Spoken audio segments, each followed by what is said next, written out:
Ya, selamat malam dan shalom.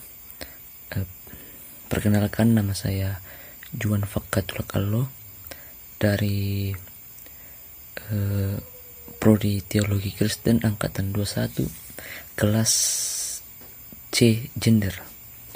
Ya, pada saat ini saya akan menjelaskan tentang teori dari kelompok 9, yaitu teori transgender.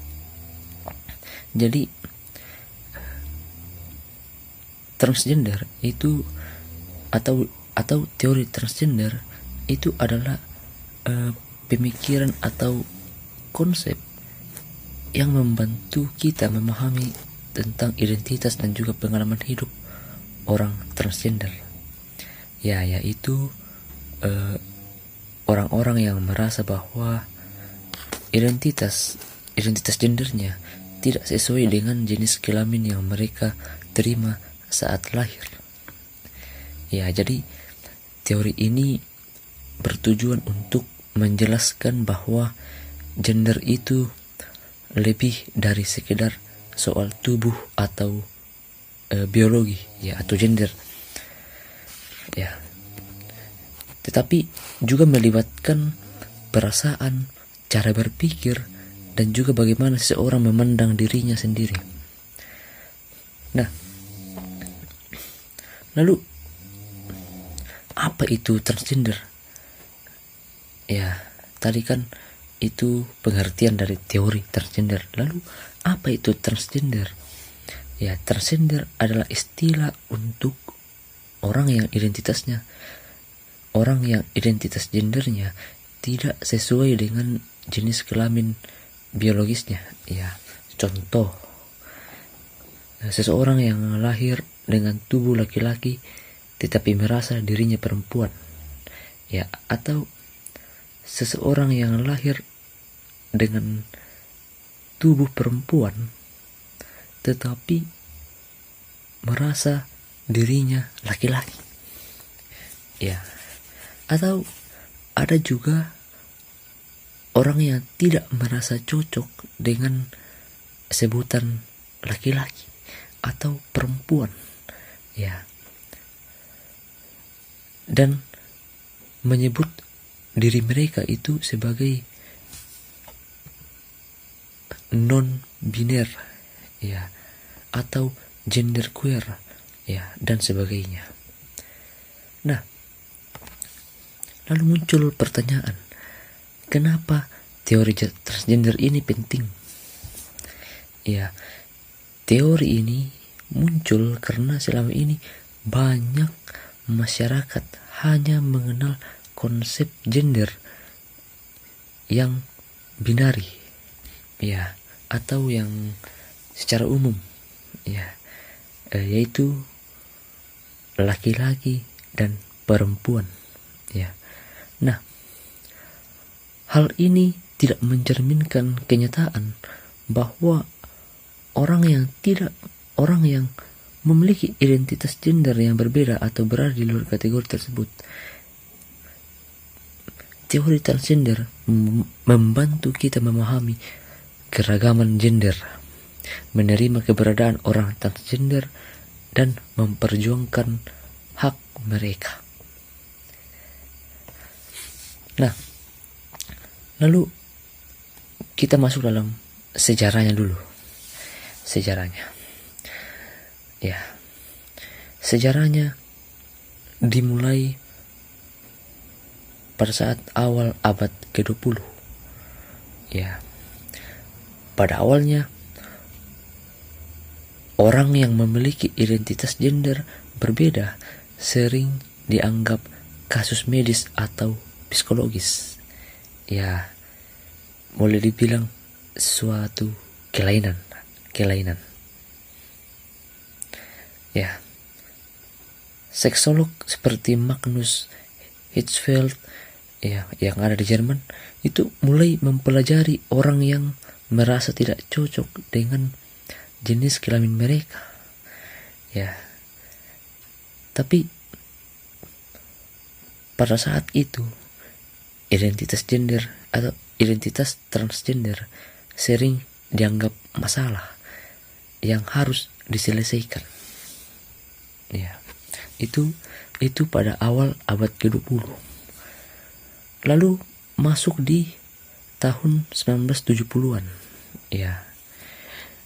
Di tahun itu gender dikatakan sebagai konstruksi sosial. Ya, menarik ini. Ya. Dalam gerakan feminisme dan studi gender muncul gagasan bahwa gender bukan hanya soal biologi, tetapi juga hasil dari pengaruh sosial dan budaya. Ya. Misalnya,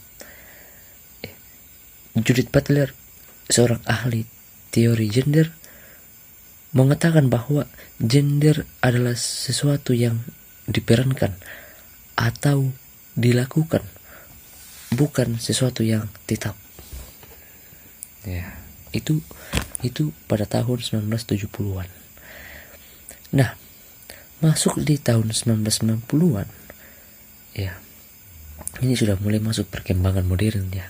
Sudah, ya, identitas transgender itu mulai lebih diterima. Ya, di tahun 1990-an transgender mulai diterima. Ya, mulai diterima di dalam kajian akademis dan juga masyarakat. Ya, aktivis transgender itu memperjuangkan hak-hak mereka dan juga menyoroti diskriminasi yang mereka alami. Ya, jadi para tokoh-tokoh aktivis pada saat itu betul-betul memperjuangkan ini hak-hak orang-orang transgender ya, karena memang pada saat itu terjadi banyak sekali diskriminasi, rasisme terhadap orang-orang transgender ini. Nah, para akademisi seperti Susan Steiger itu mengembangkan teori transgender untuk menjelaskan bahwa pengalaman unik mereka sambil melawan pandangan yang menganggap transgender sebagai sesuatu yang menyimpang. Ya, seperti yang saya katakan tadi, bahwa transgender pada saat itu betul-betul dianggap menyimpang atau betul-betul terkena diskriminasi. Ya, nah hal itu yang ingin sekali para aktivis, para akademisi itu ingin menghilangkan itu semua, sehingga hak-hak transgender itu betul-betul bisa dirasakan oleh orang-orang yang menganut transgender ini. Nah, adapun poin-poin utama dari teori transgender ini yaitu pertama, gender itu spektrum. Ya, gender tidak hanya terbatas pada laki-laki dan perempuan. Ya, ada spektrum atau rentang identitas gender yang mencakup berbagai pengalaman seperti non-biner, gender fluid, dan sebagainya. Yang kedua, identitas gender adalah pribadi. Ya, pribadi. Ya, cara seorang melihat dirinya itu tidak selalu harus dengan jenis kelamin biologisnya. Ya, contohnya, seorang dengan tubuh biologis perempuan bisa merasa dirinya laki-laki. Ya, ini yang paling banyak terjadi dalam kehidupan kita ya, kehidupan masyarakat kita. Banyak orang yang kalau kita lihat dia sebenarnya laki-laki ya, atau dia sebenarnya perempuan, tapi sifatnya dia, cara pemikirannya dia itu bertolak belakang dengan jenis kelamin biologisnya. Ya, contoh ya, di Indonesia banyak sekali yang bisa kita lihat, ya mungkin kita bisa sebut sebagai bencong ya. Bencong ya. Itu semua lah contoh-contoh atau orang-orang yang mengalami transgender, yang menolak mengklaim bahwa mereka itu laki-laki dan merasa bahwa dia adalah perempuan dan seharusnya dia bertindak seperti perempuan. Nah, itu orang-orang yang menganut transgender. Itu contohnya yang dimaksud. Yang ketiga, kritik terhadap norma gender tradisional. Ya, teori transgender menolak anggapan bahwa hanya ada dua gender yang tetap dan tegas. Tetapi sebaliknya, gender dipandang sebagai sesuatu yang fleksibel dan bisa berubah. Ya, seperti yang saya katakan, bahwa teori ini menolak adanya cuman ada dua gender, yaitu laki-laki dan juga perempuan. Mereka menganggap bahwa ya, gender sangat fleksibel dan bisa berubah ya, tidak harus perempuan, tidak harus laki-laki. Yang keempat, hak asasi manusia. Teori transgender juga berfokus pada perjuangan hak-hak orang transgender seperti akses ke layanan kesehatan, pengakuan hukum, perlindungan dari diskriminasi, dan kebebasan berekspresi. Ya, ini sebenarnya sudah beberapa negara yang mulai memberikan hak kepada kaum transgender ini. Tetapi masih banyak juga negara yang menolak kaum transgender, ya, sehingga hak-hak yang harusnya mereka rasakan, ya mereka tidak bisa rasakan itu. Mereka ditolak mungkin di rumah sakit, mereka ditolak kalau semisal dalam sebuah permasalahan hukum, ya pasti mereka yang disalahkan. Nah, ataukah apa yang mereka ingin atau semisal mereka mengalami tindakan kriminal, ya mereka tidak akan diproses begitu. Padahal harusnya hak mereka itu ya harus diproses. Nah, begitu. Tapi karena mereka adalah transgender sehingga mereka ditolak. Nah, itu yang hak-hak begitulah yang ingin perjuangkan begitu. Ya, beruntungnya di Indonesia itu kaum transgender sudah mulai diberikan hak-hak atau mulai diberikan kebebasan begitu. Ya, mungkin ya seperti di rumah sakit, ya mereka sudah mulai diberikan hak. Di hukum, ya mereka juga dikasih perlindungan pun mereka terima. Tetapi memang di Indonesia masih banyak terjadi yang namanya diskriminasi. Nah, itu yang paling menonjol yang dialami oleh para kaum transgender ini. Nah, lalu tentu seperti yang saya katakan sebelumnya, pasti kaum transgender ini pasti banyak sekali masalah yang mereka dapatkan.